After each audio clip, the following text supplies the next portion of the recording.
Hello दोस्तों। एक कहानी है अपने लॉकडाउन लगने से पहले की। तो एक फैमिली थी। तो उसमें हस्बैंड वाइफ थे। दोनों जॉब करते थे। उनके यहाँ मेड आती थी।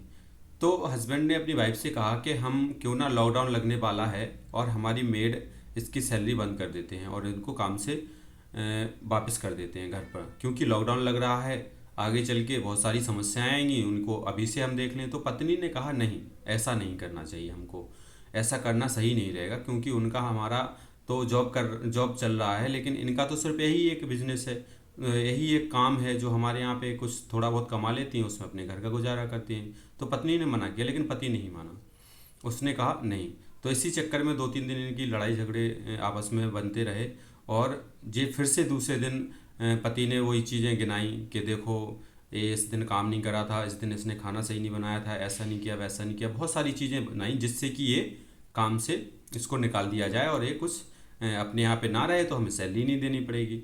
लेकिन जैसे ही हमारे यहाँ पे लॉकडाउन अनाउंस हुआ, तो बहुत सारी कंपनियों ने अपने नियम बदल दिए। तो इनके पास एक मेल आता है कि हम आपकी सैलरी से 25%, आपकी सैलरी से 25% काट दे रहे हैं।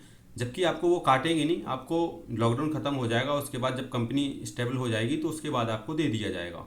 तो जैसे ही इनके पास ये मेल आता है, तो इनको लगा कि हमने अपने से जो हमारे यहाँ पर मेड थी उनका हमने जो पैसा काट करने के लिए बोला, तो उनको अनुभव हुआ कि ये हमने गलत किया। उन्होंने सीधा एक साइड में कोने में जाकर मेड को फ़ोन किया कि आपको कोई भी प्रॉब्लम हो तो मुझे बताइए, आपका जो भी पैसा था, आपका मार्च का, अप्रैल का जो भी आपका पैसा था, वो मैं आपको एडवांस दे रहा हूँ, आपको कोई भी समस्या हो मुझे फ़ोन करिए।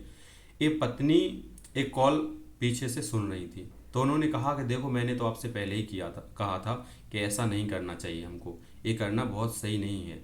तो वो एक कहावत है, जाग के पाँव ना फटी बीमारी, वो क्या जाने पीर पर आई। मतलब जब हमारे साथ खुद नहीं घटित होता है, तब तक हम दूसरे की घटनाओं के बारे में, दूसरे के दर्द के बारे में नहीं समझ पाते हैं।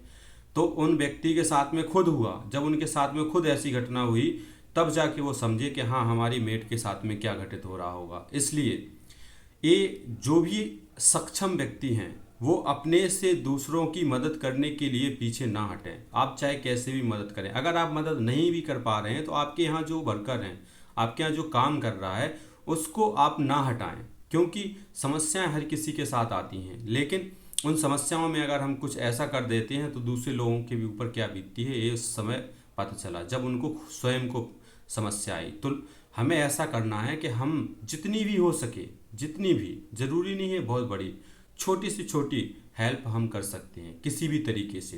तो दोस्तों, इस कहानी का उद्देश्य यही था कि जब भी किसी के साथ समस्याएं आती हैं तो उनको हम समस्याओं में छोड़े नहीं, उनको पकड़े रहें, उनके साथ चलें, जिससे कि उनको हिम्मत मिलती है और वो उसमें सफ़र कर पाते हैं।